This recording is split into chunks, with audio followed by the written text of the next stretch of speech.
دوستو 16 جولائی 1945 یہ ایک ایسا دن تھا جس روز انسانی تاریخ کے خطرناک ترین ہتھیار ایٹامک بم کو پہلی بار ٹیسٹ کیا گیا۔ 5 4 3 2 1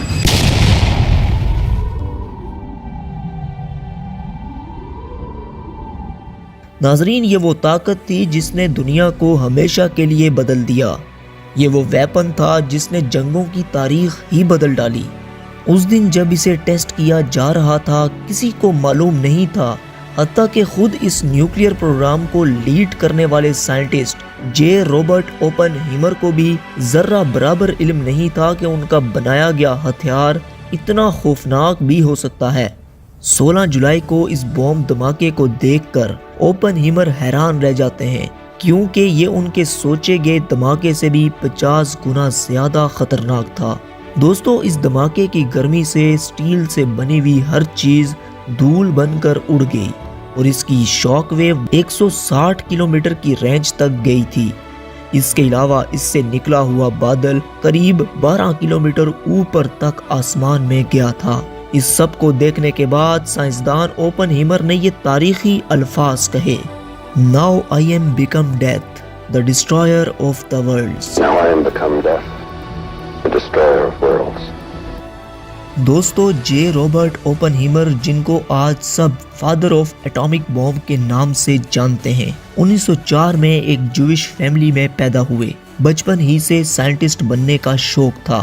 18 سال کی عمر میں ہارورڈ یونیورسٹی جوائن کی اور کیمسٹ بننے کا خواب پورا کیا، اور اس کے بعد جرمنی کی گونٹنگن یونیورسٹی سے صرف 23 سال کی عمر میں پی ایچ ڈی کمپلیٹ کر لی۔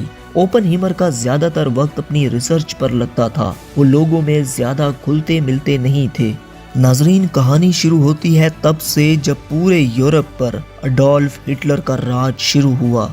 ہٹلر نے چند جرمن سائنٹسٹ کو دنیا کا سب سے خطرناک ترین بم بنانے کا پروجیکٹ سونپا، جس کے بعد مشہور سائنسدان البرٹ آئنسٹائن نے امریکن پریزیڈنٹ کو خط لکھا اور اس میں کہا کہ ہمیں بھی اس طرح کا ایک ہتھیار تیار کرنا چاہیے، ورنہ ہٹلر کل کو آنے والے وقت میں ہم سب پر برتری حاصل کر سکتا ہے۔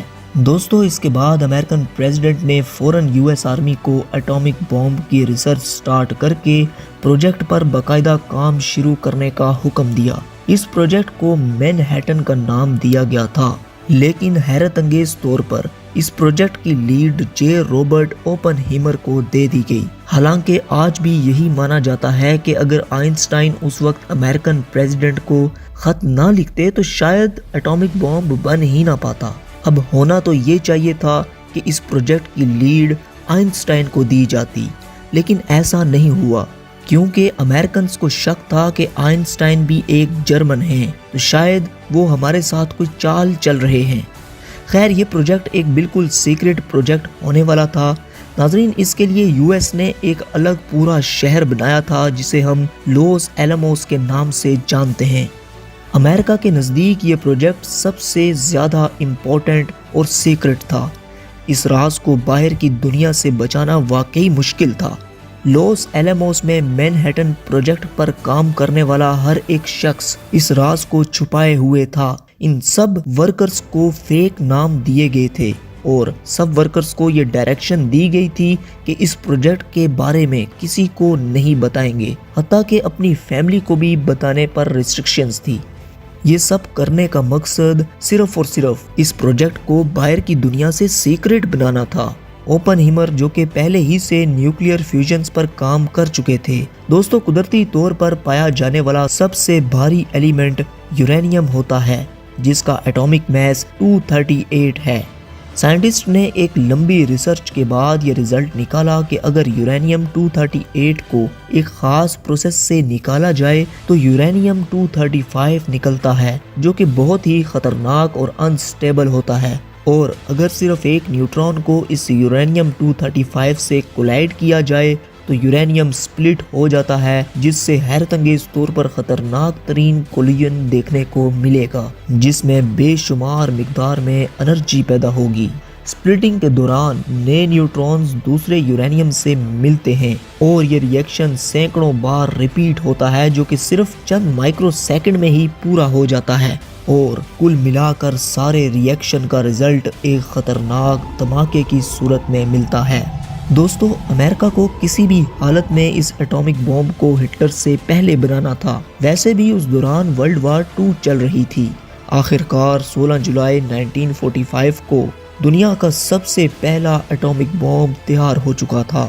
ناظرین، جب اس کو ٹیسٹ کیا گیا تو اس کی شدت دیکھنے کے بعد دنیا حیران رہ گئی۔ خود اس کو بنانے والے سائنٹسٹ، خاص کر اوپن ہیمر بھی خوف زدہ ہو گئے۔ امریکہ نے اگلے ہی مہینے اس کو جاپان کے شہر ہیروشیما اور ناگاساکی پر گرا دیا، جس سے 2.5 لاکھ سے بھی زیادہ لوگ مر گئے، جن میں زیادہ تر تو دھول بن کر آسمان میں ہی کہیں پھیل گئے تھے۔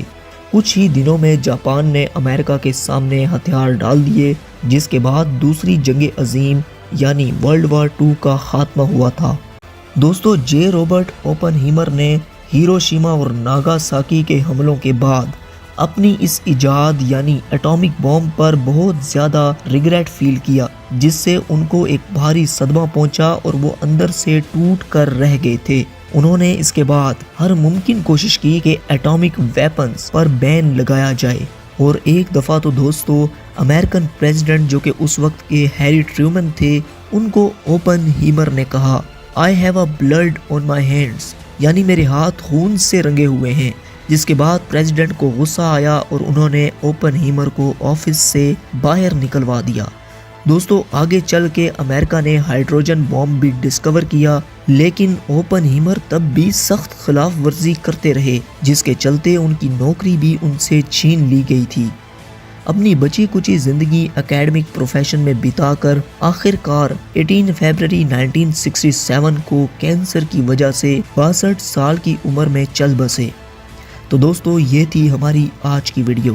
جانے سے قبل چینل کو سبسکرائب کرنا مت بھولیے گا۔ تو جب تک ہماری اگلی ویڈیو آتی، تب تک آپ اپنا اور اپنے پیاروں کا خیال رکھیے۔